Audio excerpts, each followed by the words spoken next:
Well, boys and girls, it's time to call an ambulance, but not for Alabama.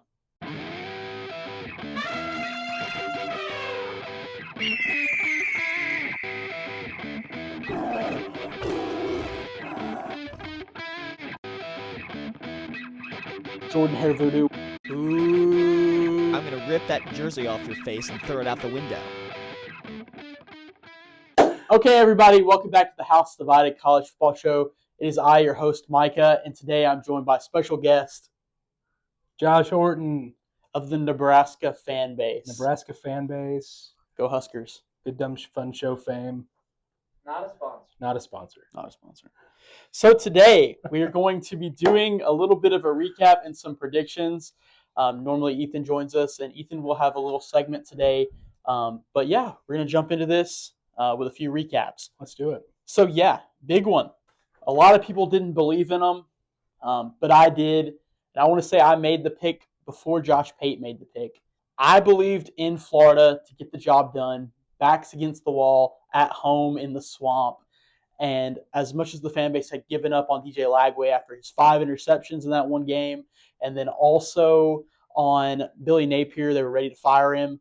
I think that Florida against the wall is when they get things done, especially at home, and they were able to take on the Texas Longhorns and beat them in an upset game that leaves Texas now unranked. Amen. Josh, how do you feel about that? Horns down, always. Horns down. Horns down for life. Any team that beats Texas is a friend of mine. I got to be honest, though.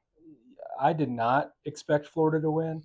What I thought was going to happen was Texas was going to get in there, and Florida was going to be amped up at the beginning of the game.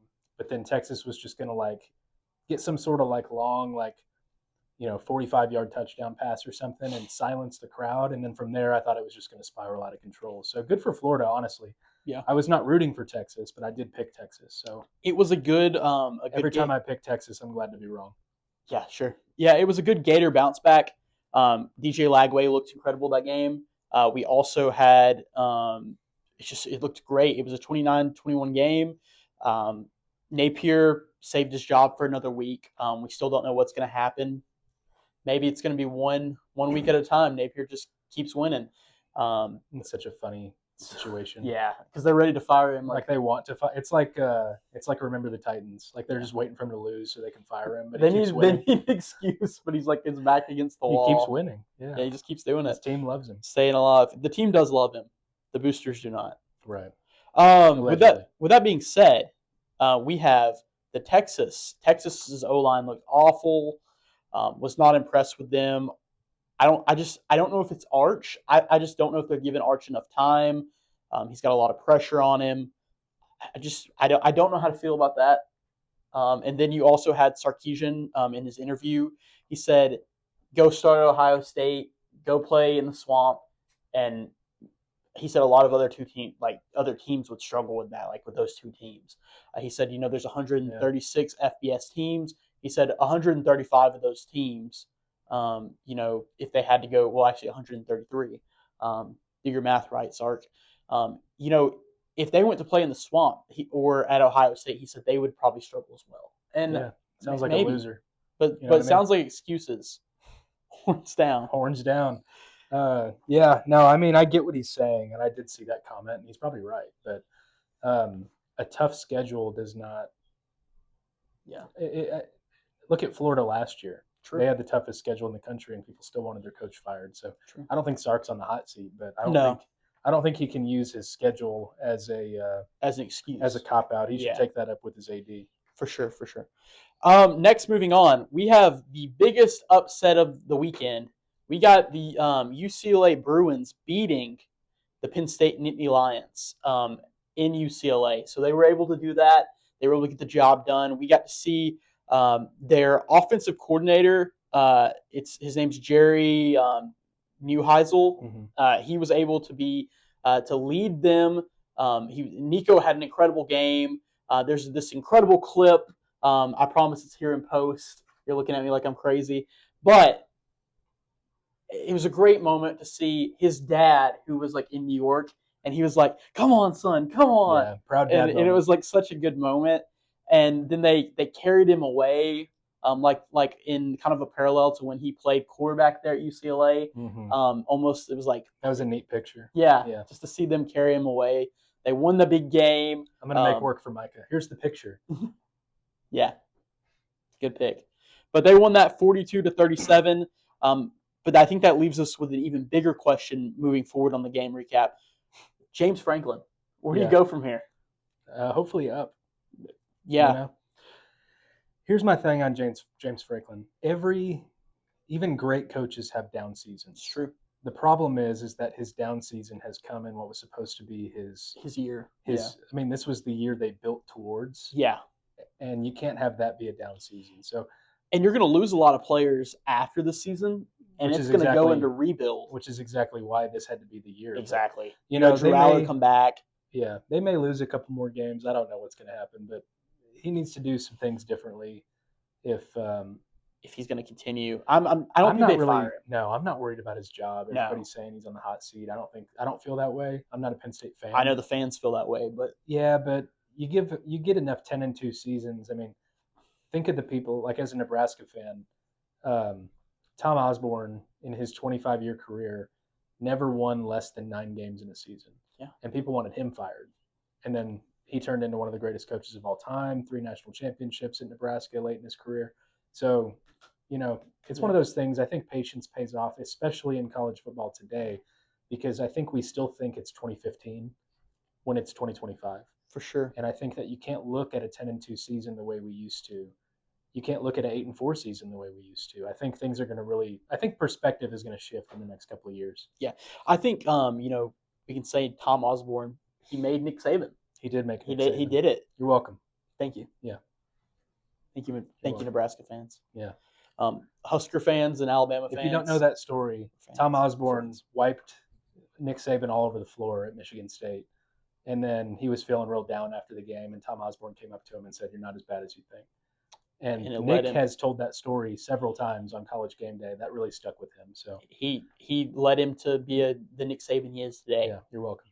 Roll Tide. Go Big Red.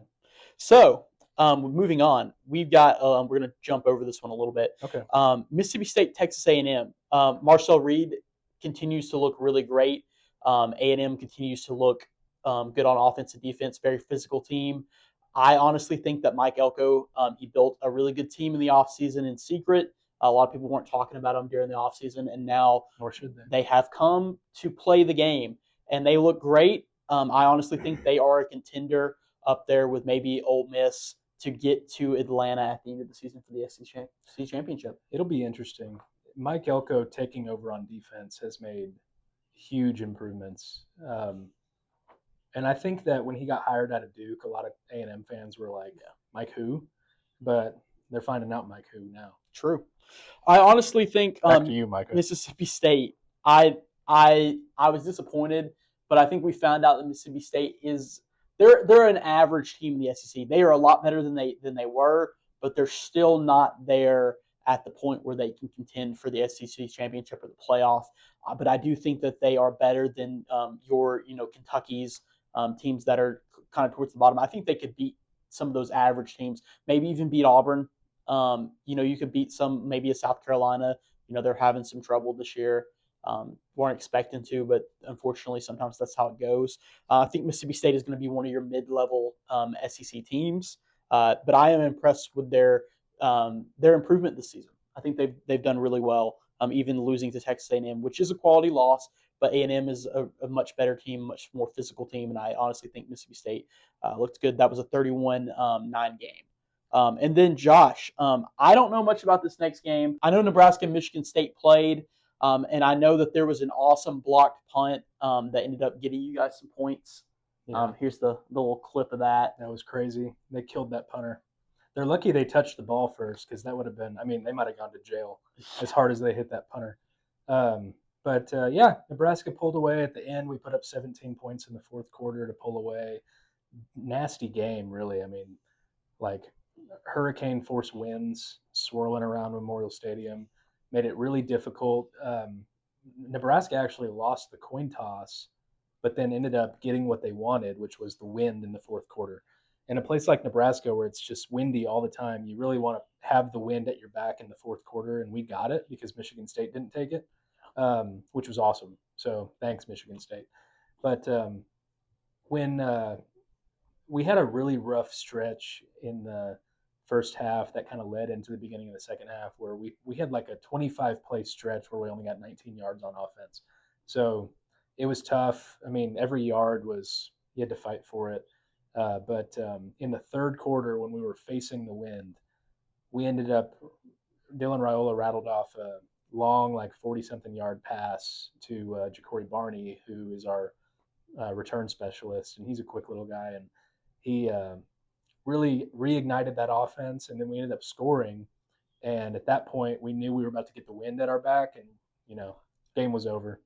We were not winning yet, but the game was over. How do you kind of feel quickly about the Penn State losing, and how that looks for the rest of you guys the season?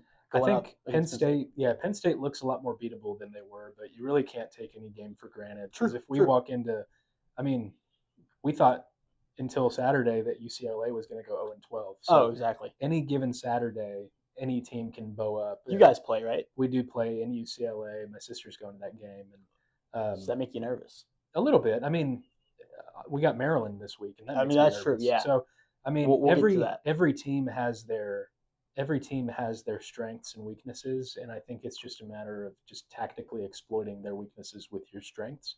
And as long as the matchup's good, you can kind of predict the games from there. But if the matchups are even, you really don't know how it's going to go. Yeah. Well, there's a lot of parity in the Big Ten and college football as a whole right now. That's very true. It's very true.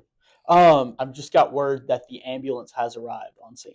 And with that being said, we're going to shift to and most importantly, my big game of the week. College Game Day was there. I was on the road for the third time this season. Yeah. We went back to Alabama, and we got to see the matchup between number 10 Alabama and number 16 Vanderbilt.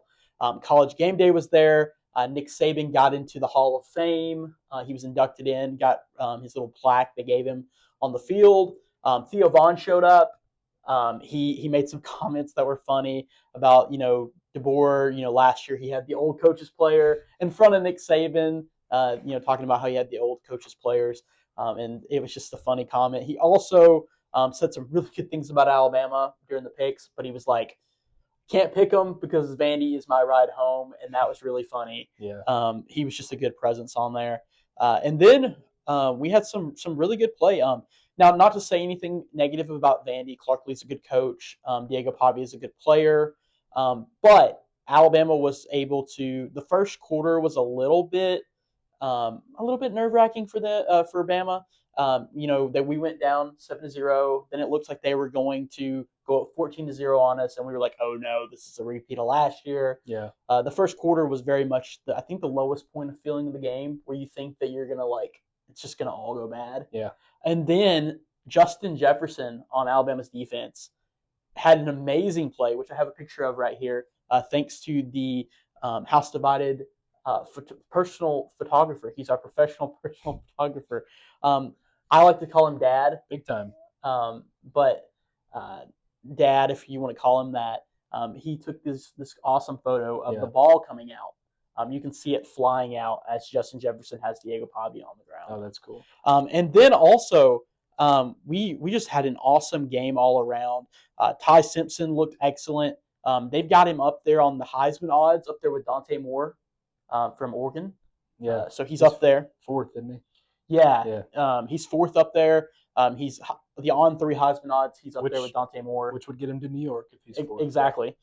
He's looking good. I imagine he'll only get better. He threw his first interception, though. That was early on in the game, first quarter. Yeah, but Diego Pavia threw an interception that game, too, to Keon Sabb. Keon Sabb had an amazing play. We had another interception, but it got called back on the holding call. Refs are washed. Refs are definitely washed in the SEC. There was a targeting play that was kind of egregious that it looks like maybe it could have been called towards Ron Williams. I don't know what to say there. Targeting's broken. That's all you can say. Targeting's the worst. It's been broken. We need centralized reffing. That's the fix. I'm not going to argue with you. But we had an amazing play from Caden Proctor again. Caden Proctor had a 3rd-and-1 play, looked amazing, was able to get us 2 yards to get the first down for Bama. And then we were also able to, like I said, put a lot of pressure on Pavia, able to bring him down several times. Justin Jefferson had his number. We also had Ryan Williams made some good plays, got a touchdown, made some, get some good pass plays. He's able to jump back up after getting hit, especially after that hit that could have may or may not have been targeting. We also had Jeremy Bernard. He got in there, and that's who gave us the 14-14 going into the half that really gave us that middle eight momentum that got us to. Because we got back in the second half and were able to shut them down on their drive. Was it tied at half? Yes. Okay. Yeah, we came back at the end of half. The Nebraska game was at the same time. So. Yeah. And then we were able to see them, I would have loved for them to score more, but they were able to shut out Vandy, and we were able to actually cover the spread. We had scored, we missed one field goal in the first half, but in the second half we got 3 field goals. That brought us up a little bit, and then we were at, I think it was like 23 points at that point. We ended up winning 30-14. We covered the spread, which was 14.5. DeBoer had his villainous mode. DeBoer Black Hoodie, they say it's real, and it keeps working. Undeniable. And then from there, they were able to run Jam Miller in for the final play. He had been running. He was the lead rusher the entire game. He did really well. But he was able to finally break away. He had some close moments, but the defense would get him down. But he would get the first, some good yardage and even some first downs. But he was able to go in and make that last play. And then we left them with a little bit of time just to put that little cherry on top to be this is what happens when you come into Bama. Don't mess with Bama. Yeah. So it was it was a fun time. Had a great one. Loved going to that game. But yeah, to wrap up the show, we're going to kind of go over some predictions real quick. We're going to try to make this as quickly as possible for time constraints. Love predictions. But we've got, moving on from Alabama to Alabama, we've got Alabama going to Missouri, 11 a.m. game, SEC network, I believe. Their defense looks good. On paper, Missouri is not a team to joke with. They are, I believe, 5-0 now. Yeah. They've got a good quarterback, Bo Pribula. He looks good. You've got Drinkowitz. He is a great coach. Only thing, though, Kirby Moore, their coordinator, he was going to Arkansas. You should be preparing for the game. He was going to Arkansas to interview for the Arkansas job. That was the hot scoop. Who knows? Mid-season. That's crazy. Mid-season. But they look good. They look really, really good. I'm not going to say we can just go in there. I think we're going to treat every game now since that FSU loss like it is something we can't joke with. That we have to get in there. We have to play. And like you said, there's more parity now. Yeah. You never know what's going to happen. So you got to kind of be on guard every week. And now Missouri's coming off a bye. We've been to Georgia. We played Vandy. Alabama's been through the ringer. And we've only got to go back and play Tennessee. And then we got to go play at South Carolina. And then we get a break. And then we've got to go play LSU. And then, I think we've got Eastern Carolina, which is an easy game. And then we play Oklahoma, which at home, which will be a good game. And then you play at Auburn. So we have a good season. We're going to have to – it's going to be a punch-back season. We got to keep punching. Yeah. We got to keep the main thing, as DeBoer says. But I think Alabama wins. I think that Missouri will start off strong, but I think Bama will end up pulling away a little bit. I don't have an exact score prediction, but I do think that it'll be pretty close until the second half, probably the fourth quarter, when Bama is able to pull away. Now, I could be wrong. Missouri, like I said, looks good on paper, but Alabama could dominate, and that would be interesting. That would be interesting. Yeah, the thing that scares me about Missouri is it's a letdown spot. True. After the emotional games you guys just had at Georgia, getting redemption against Vandy, and Missouri's coming off a bye, I think. That's true. Yeah. This is a big letdown spot for Alabama. It's a close spread. They're only picked by 2.5 against Missouri, which is crazy. But it's at Missouri. It's at Missouri. It's a letdown spot. It's a sleepy 11 a.m. kickoff. Missouri has Bama beat in rush offense and rush defense. So if they get control of the game, they can really constrict it. It's going to be about possession. It is going to be about possession. So either Bama's going to have to play that game, and with Jam Miller back, it may not be as much of an issue. This is game 3. Yeah. So I'm gonna for him. take Bama just because I trust Bama more than I trust Missouri. I know the records, but I'll take Bama in a close game. They've proven they can win close games, and they've proven they can control games. So I'll give it to them until they give me a reason not to. We've also got Auburn and Georgia. Georgia is going to Jordan-Hare. They're going to play there. I also believe it is a night game in Jordan-Hare. Crazy things happen. Yep. Jordan-Hare voodoo, we believe in that here on the show. Ethan says it's not real, but It's we all real. know it is. It's real. Crazy things happen at Jordan-Hare. Yeah. I honestly think that Georgia will win the game. The Dogs have looked more physical. I honestly think that Gunnar Stockton he's a pretty good quarterback. He fits the Georgia system. I think, like I said, Georgia wins. We'll have a little segment in here we'll cut in where Ethan will give his take. I'm recording this video to give my take on the Auburn-Georgia game for this week.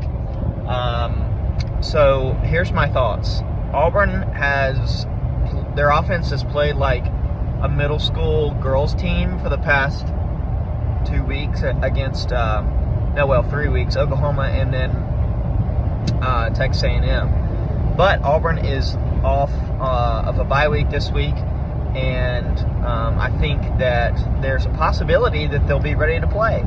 The truth is, Hugh Freeze, his seat is getting a little warm, and I think that could improve the way that they play. My prediction is that Auburn is going to win, and they're going to pull it out by at least 3 points. It'll be a close game. I think Auburn will win by 3, 27-24. That's it. Okay, Myconians, enjoy. But Josh, what do you think about the Georgia-Auburn game? Yeah, I'm taking Georgia. I just don't trust Auburn not to spiral. Maybe Freeze can rally the troops, and maybe the team's more resilient than I'm giving them credit for. Yeah. But I think if Georgia can control the game, I don't know if Auburn can really stop them. Yeah. They have very comparable rush defenses as far as yards per game goes, but Georgia's got the better rush offense. Georgia's got the better quarterback. I think when you have better rush offense, better rush defense, and better quarterback play, it's hard. Even on the only thing Auburn has going for them is it's a night game at home. True. And so anything could happen. Anything could happen. I will be surprised but not shocked if Auburn wins. I think if Auburn wins, but give me Georgia. I think if Auburn wins, that Hugh Freeze, that'll help his job tremendously. Sure. But if he loses, this could be this downward spiral to maybe Auburn getting rid of him. I think you need to pay close attention to how Auburn fights. Yeah. And that'll tell you what's going to happen. True. We will see what happens. And then also Nebraska, Maryland. Yeah. Nebraska looks good. Maryland also looks good. I think that it'll be a good game. I think it'll be a pretty close game. But I'm hoping personally that Nebraska will win the game. So I'm picking Nebraska. What do you have to say? Yeah, I'm going to take Nebraska as well. Maryland just left they left a win on the table against Washington. They had that game. Yeah. They gave it away. And that was at home with Washington coming all the way across the country, 4 time zones away. There was no reason Maryland should have let them come back like that. Yeah. Now they've got, Mike Loxley can dial up some good plays. We need to watch. The thing we have going for us is Nebraska has the number 1 pass defense in the country. Yeah, they look good. Not the Big Ten, the country. Country, yeah. So what we don't have going for us is we're giving out sacks like candy, and Maryland is the best sack team in the country, if I remember right. So if we can protect our quarterback, we're going to be fine. I think your passing reason is like one of the reasons why Ty Simpson's not number 1 in the nation right now. Yeah. Ty Simpson, not to tread on Bama, not to make Bama more important than Nebraska, but it's not. Alabama in the SEC, Ty is the number 1 passer right now. Mm-hmm. But I think, like you're saying, I think Dylan Raiola has put up such good numbers already this season. Yeah, Dylan Raiola has had good stats. He had a rough game against Michigan State and Michigan, but they were getting in the backfield on every play. Yeah. In some cases, he's holding on to the ball too long, so I'm sure he's working on that this week. For sure. If we can protect him and he can get the ball out quick, I think we're going to be fine. Listen, you lost to Michigan, but I think Matt Rule year 3, it could be real. We'll see. Let's hope. We only got 1 loss so far. Hope. Let's keep it going. Moving on, we have Ohio State, Illinois in Champaign. They are going to Champaign. They're going to play there. Could this be an Illinois, like a bounce back game? I mean, they lost to Indiana. I'm pretty sure they won this last week. But do you think that they continued this bounce back from that Indiana blowout? I don't think so. I think Ohio State. I don't know if anybody beats Ohio State this year. Their defense looks regular good. season. Their defense is electric. Their offense has been very vanilla, which is Yeah. scary. Because if you remember last year, Ohio State played very vanilla until the playoff. Exactly. And then they let loose. I Exactly. think that's Ryan Day's MO. I think that's the formula he's working with. Win, win, win, win, win, lose to Michigan, playoff, national championship. Exactly. Like that's kind of how he does things. Julian Saint's a good quarterback. He is, he's young. All Julian Saint has had to do is hand the ball off, exactly, and then make high percentage throws. Exactly. Like they haven't really made him win the game for them yet. No, it's been on their other players. Their veteran players. Ohio State's very good. I think that if they need to unlock the playbook against Illinois, they will. I think Illinois might have wasted their trap game on USC. Yeah. I don't see them doing it again. I think that Ohio State wins that one as well. I agree. Moving on, we've got Florida versus Texas A&M. I think Texas A&M wins. I think they're more physical. I think it looks good. I think they're playing at A&M. Florida's on the road. I don't have this one. Where is the Florida-Texas A&M game? I think it's in College Station. It is in College Station. Yeah. Thank you for our inside source, Siri, for giving us that information. Moving on with that one. We have, like I said, I think A&M's got it. Yeah. I think they look great. Yeah, give me A&M in that one. I think Florida's going to try to put up a fight, but I don't think that Texas A&M is Texas. Yeah, I mean, you're walking literally into the home of a cult. And when you walk into the home of the cult, they are going to be raucous. They are going to be loud. And, the old adage, defense wins championships. Texas A&M has a solid defense. Florida's got a solid team. I think they can win. I don't think they will win. Yeah. I think, again, similar to what I said about Illinois, I think Florida wasted their energy on Texas, which I'm glad they did. It was not wasted. Horns down. But I just don't see them doing it back-to-back weeks. I think they're going to be a little lower energy probably coming into College Station. For sure. Okay, we're almost done here.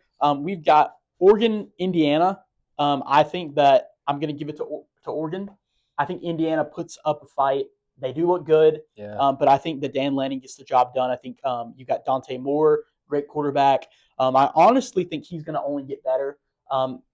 Mendoza looks good too, so you never know. Yeah. I think it will be a good game. It may be a close game, but I have the Ducks. Go Ducks. Yeah, I'm taking Oregon too, just because it's at home. I mean, This is a toss-up for me. That line is moving toward Indiana, which is scary. It's still, Oregon's still picked by 7.5 last time I looked, but it started off a lot higher, and it's moved toward Indiana. So I think it's going to be a tough game. I think Oregon's really going to need to play boa constrictor and keep Mendoza in check, because if you let Kirk Cignetti anywhere near the gas pedal, for sure, he is going to take off on you. And so Oregon's got to be slamming on the brakes the whole time. It should be hopefully a low-scoring game. Oregon wins, and that's kind of how I see it happening. But it would not surprise me if Indiana won. Yeah. Moving on, Michigan, USC. Mm-hmm. Have you seen the spread? Because it's 2.5. Yeah. It's a 2.5 spread in favor of USC. Mm-hmm. USC, they've got Jaden Maava. I think, him and Lincoln Riley's a good coach. But I think this is the game where USC we find out if they are going to improve or if they're just going to be an old USC. Mm-hmm. I think that, honestly, I'm going to pick Michigan. I think Michigan wins the game. I think, you've got Justice Haynes. He's a great player. He transferred from Bama there. He's good with their run. And then I also think that Bryce Underwood is only going to get better. Now, do I think they're going to make the playoff? Not necessarily. Right. But I do think Michigan wins this game. I do think that USC will put up a fight, but I believe in Michigan. I think they're a pretty good team at, like I said, not playoff level this year, but I think they're good. This is one of those games. I make my picks on Thursdays or Fridays, so I have as much info as possible. I go back and forth on this one. But for the sake of this show, give me USC at home. Okay. I think I was leaning towards Michigan until you said it, and I was like, well, just for the sake of it. not yeah. agreeing on everything, give me USC at home. Nice. The house is divided. I may change my pick Thursday or Friday, but Okay. for the sake of the show, that'll be my pick. We've come to our last topic of the show. Red River Shootout, known by no other name on the show. We'll not call it Red River Rivalry. It's not that. It's the shootout. And I think I'm honestly going to say this. I think Oklahoma wins. I know a lot of people are saying, there's a big talk about will Mateer play. He had the thumb injury. He's had surgery. We've got the rumors on the message board from, them saying he's looking good. We've got the tortilla presser. We've got all that coming into play online. And John Mateer himself has said that, he wants to play. Yeah, this is the game you come to Oklahoma to play. Yeah. This is your Iron Bowl from a Bama fan standpoint. Right. This is the game for you. And I think that if he plays, they will do good. They will win. I think it'll be a big game if they win. They will destroy Texas. Texas does not. I'd like that. I would love it too. Yeah. Like I said, horns down. But Arbuckle coordinator looks good. We've got Venables is a great coach. Their defense looks good. I honestly think I don't know much about Michael Hawkins Jr., their backup. I think it'll be a closer game if he plays. Yeah. But a lot of people are saying if Mateer doesn't play, that they think Texas could win this one. They could bounce back, after the Florida win, that this could be what pushes them to realize they've got to play better. I don't know if I believe that. I just don't know if I believe their O-line can handle the defense that Venables is going to put on them. Yeah. If I remember right, Texas had a offensive line preseason that was on the Joe Moore watch list for the best offensive line in the country. I fear, because I'm going to be rooting for Oklahoma, I fear this is going to be a bounce back game for Texas. Did you see that New York Times article about Arch Manning? Yeah. Dirtbag move by them. But it's not all his fault. Yeah. Where's Mike Gundy when you need him? I'm a man. I'm 40. Yeah. He's a kid. I'm not a kid. Like, somebody needs to be defending Arch Manning. True. And I hate when people make me defend Texas. You know this. Yeah. Don't make me defend Texas. Not Texas. However, or Colorado. I do love to be wrong about Texas, so I'm going to pick Texas and hope they lose. Okay. Give me Texas. I'll take a bounce back spot. You think Texas wins? I'm going to take a bounce back spot for Texas. Okay. And I hope I'm wrong. Yeah. I'm hoping Oklahoma wins. I honestly hope John Mateer will play. I want to see John Mateer play this game. And we'll find out. I think that's going to be a game time decision. Yeah. I think we will find out Friday night or even Saturday morning. I think we'll find out when he's either in pads or isn't. Exactly. Because Venables is acting like he's never heard of the guy when they ask about him. He's like, no, Mateer. Well, Andy and Ari were talking on 3. Is that my Uber driver? Who's John Mateer? Yeah. Andy and Ari were talking, and they were talking about having to stake out the bus. And Ari was going to go get the food from the fair, while Andy's going to be with his binoculars looking at the bus. Yeah, I really think it's going to be a game time decision, and we're not going to know. My assumption I want him to play. My assumption is he will not play. I don't think he's going to play either, but man, do I want to live in a world where he plays. Or they will keep him out for the sake of his health, assuming they won't need him. Yeah. But then if the game gets out of control, they'll put him in. There is speculation that maybe he could play, but maybe they sub him in and out kind of things for like you're saying, moments that are needed during the game. Yeah, because you don't want to overplay him coming back from the injury. Right, which is why I'm thinking maybe he won't play. You remember that time the Mud Dogs or Bobby Boucher showed up at halftime and the Mud Dogs won the Bourbon Bowl? Yeah, that's how I see John Mateer playing out. Man, was that game incredible? So I think I wouldn't be surprised if the game's out of control. He might come back in at halftime. Okay. To get it back in control.